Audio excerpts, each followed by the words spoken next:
What is up, you beautiful money makers? Welcome back to the channel. Today, we're diving deep, really deep, into something super juicy, something a lot of you have been asking me about. How did you, a 25-year-old, go from flipping burgers, delivering subs, to a six-figure salary? Like, what is the secret sauce? And here is the thing. I'm gonna tell you the truth, the whole truth, and nothing but the truth. But most of you probably won't believe me. That is okay. Because for the ones who do, for the ones who are ready to ditch the struggle bus and actually build some serious wealth, this one's for you. This isn't some fairy tale, no trust fund baby here, no genius IQ. I was just your average kid. I barely scraped by in college, had a few too many late nights if you catch my drift, and even a little drinking ticket on my record. Yeah, real adulting goals, right? But I figured it out, and if I can, you absolutely can too. So buckle up, grab your favorite drink, and let's rewind all the way back to high school and trace my not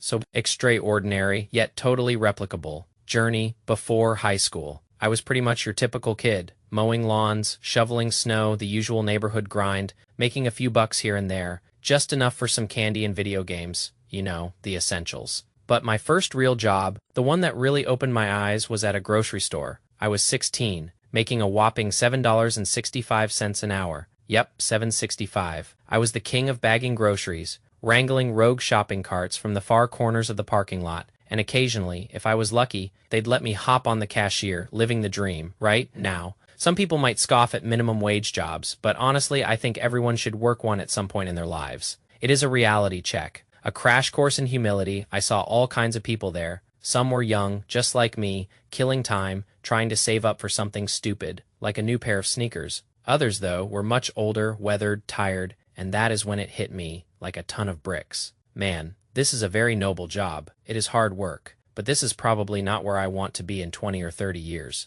I remember this one guy, probably in his 40s or 50s. He was a cashier, and he just snapped, totally lost it, yelled at everyone, and stormed out. And in that moment, I saw my future, or rather, the future I absolutely, positively did not want. It showed me what I needed to avoid, what kind of life I was fighting against. After high school, like most of my peers, I was off to college. I got into a decent state school in Wisconsin, mainly because I was a try-hard in high school. Not gonna lie. I studied science, chemistry to be exact, but I was completely lost. I had no clue what I wanted to do with my life, so I just drifted through my basic classes. That first summer, I went back to the familiar embrace of minimum wage, delivering subs for Jimmy John's. Now, technically, it was a pay increase because of tips, and I strategically chose a Jimmy John's in a rich area, hoping for those juicy tips. I even delivered a sub to the general manager of the Milwaukee Brewers once. Fancy, right? But Jimmy John's was more of the same. Not much skill involved in driving subs around. The managers there, they made like $15 an hour, had to open and close. Total grind. I probably averaged around $12 an hour with tips. And let's just say, the atmosphere. Well, it was heavily influenced by, shall we say, a certain plant. Not exactly the vibrant, go-getter environment I was aiming for. So again, another wake-up call, another sign that I needed a different path. College, at its core, is supposed to be about acquiring a skill, something valuable that people will pay you handsomely for, more than you could ever earn otherwise. I started in chemistry, but quickly realized I absolutely despised lab work. All those tedious experiments, not for me. Plus, a good chemistry job usually required even more schooling, so I decided, nope, this isn't it. Time for a change. Enter computer science. It felt like a gamble, a completely different direction. But I was desperate for something new. A family gathering shortly after that decision completely changed the trajectory of my professional life. I told my family I was switching to computer science, and my aunt, bless her heart, mentioned she worked for a small IT company. She said she could probably help me get a job. I confessed, Auntie, I know absolutely nothing about computers. Like zero, nada, zilch. But I also told her I was a fast learner, eager to work hard, and I sold her on my hustle. She hooked me up with an interview. I met with 3 people, and they offered me a job, $14 an hour. I was ecstatic. $14 an hour. That was serious money to 20-year-old me. So during college, I'd go to work after classes, and yeah, my grades took a hit, a pretty big hit. I was gaining invaluable real-world experience, but my GPA was definitely feeling the strain. I was just too busy. Not enough time for all those late-night study sessions. This was my first taste of a normal desk job, sitting in a cubicle, feeling all adult. Like it was mostly intern-level stuff, cleaning out the IT closet, taking inventory, really tedious tasks. I was practically the coffee fetcher, but every computer issue, I was there, I learned so much about troubleshooting, about dealing with people, making sure they were happy with their tech, even if it was just fixing a printer. But even there, I felt underutilized. I knew I was capable of more. I wanted something bigger, something that truly challenged me. Junior year, I decided to hit up the university career fair. I walked into this huge ballroom, packed with booths, and everyone was in line for the big tech companies, Apple, Facebook, Google. Those lines were hours long. You'd be lucky to get 2 minutes with a recruiter. And that is when I had an idea, a slightly unconventional, maybe even boring idea. I walked past all the flashy tech companies and noticed something. The insurance companies, the big, seemingly boring, but incredibly rich insurance companies, had virtually no lines. No lines. Think about that. Everyone chasing the cool jobs, while the real money, the real opportunities were being ignored. So I walked over, got in the ridiculously short line, and talked to a large insurance company from Wisconsin. And guess what? They liked me. They offered me an interview. I went to their campus, interviewed with their tech team, and they offered me a job, $20 an hour. $20 an hour. I was 21, and I had never ever seen money like that in my life. I was absolutely thrilled. Fast forward to that school year, and things took a nosedive. My GPA was the worst it had ever been. I had zero motivation for classes. I even tried starting a business selling children's books, which, spoiler alert, completely failed, and just bled my savings dry, adding insult to injury. I was completely demoralized, thinking, maybe this computer science thing isn't for me. Maybe I'm just not cut out for it. I ended that academic year with the lowest grades of my entire academic career. But then summer internships started, and once I actually got into the swing of things, I realized something surprising. I was actually pretty good at the job. I was baffled. I wasn't a star student. I was getting C's and B's, but at work, I excelled. So I decided to go all in. I attended every networking event, took meetings with leaders, tried to get to know as many people in the company as possible, and I quickly saw the disconnect. School grades often had very little to do with actual success in the field. By the end of that summer, I landed a full-time offer as a low-level software engineer. I was beyond thrilled. The offer was close to 6 figures, not quite there, but I was so incredibly excited to have a job locked down after graduation, and with such amazing experience. When I started the job, my focus was entirely on learning and networking, just soaking it all in. But as it often goes in corporate America, pay raises are, well, not exactly generous. You can have an amazing year, absolutely crush it, and they'll give you a measly 3% raise. 3%? That is barely enough to cover inflation. It is a joke after about 3 years at the company, and countless rejections for promotions that just weren't materializing. I started looking around, talking to my coworkers about their pay. And that is when I discovered it, the shocking truth. They were making significantly more than me, $20,000, $30,000 more, for doing similar work. That is it. I thought, I'm out.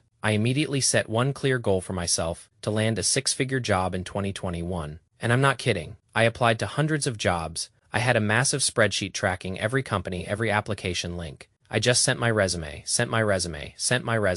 over and over. I kept track of the stats, and I think I probably got a reply, an interview offer, about 10% of the time. And out of that 10%, I landed 2 job offers. One of them, thankfully, was for that coveted 6-figure amount. So, I finally made the switch. And now I'm in the job I'm in today, making well above that 6-figure threshold. It was a good market at the time, 2020. Before things got a little questionable, there were other factors too, of course, but that is the gist of how I did it. It is not rocket science. It is not some crazy secret hack. It is a pretty traditional path. Really high school jobs, college internships, then working your way up. It is totally repeatable, so I'm going to break down some key takeaways. Some real gems of wisdom to help you land your own 6-figure dream job. Number 1. Develop a skill. Seriously. Think about those grocery store jobs. Those Jimmy John's gigs. Why don't they pay well? Because almost anyone can do them. And listen, they're important jobs. Absolutely. But bagging groceries, stocking shelves, delivering sandwiches, it is not exactly brain surgery. You know, you need to invest in yourself, in learning a skill that is in high demand. Think about where the jobs are. Engineering, computer science, technology, all those STEM fields. And yeah, there are other paths too, like medicine, law, business. But you have to do your research, find something tangible, something valuable. And this is where college, trade school, whatever comes into play. Number 2, experience is king. Grades, honestly, are secondary. Now, if you're planning on being a doctor or a lawyer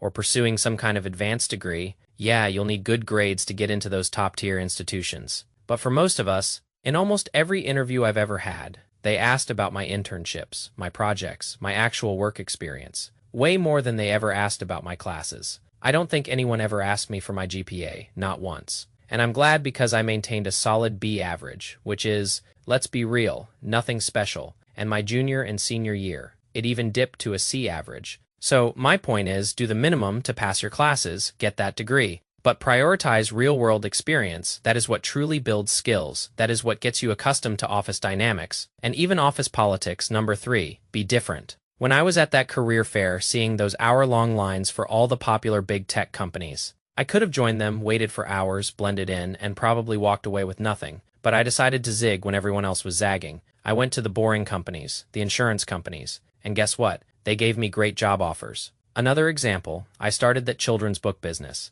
It completely flopped, cost me a ton of money, but people asked about it all the time during interviews. Because it was different, it was unique. Not everyone can say they started a business in college. So the key is to stand out, to separate yourself from the competition. Number 4, be aggressive. When I was finally ready to land that 6-figure job, I applied to well over 100 jobs, and I faced a ton of rejection. And that is okay, you're going to fail. A lot, but every no gets you closer to a yes. You have to be a little selfish. You have to fight for yourself. Maybe you have a family to feed. If you don't, then pretend you do. If you're in a bad situation, get out. Company loyalty. Honestly, it is dead. They can fire you at any time. So why can't you leave at any time? Always be looking for the next opportunity. Always be improving your situation. And my final piece of advice. Number 5, network and stay vigilant. People know people, and oftentimes people can help you get those jobs. My career, in many ways, got its springboard because my aunt worked for an IT company and helped me get my first real tech job. So network, try to get to know as many people as possible, because you never know who could help you along the way. One good connection, one solid relationship, can make up for a lot of bad categories, a lot of setbacks in your life. So in conclusion, with some hard work, some smart choices, and yeah,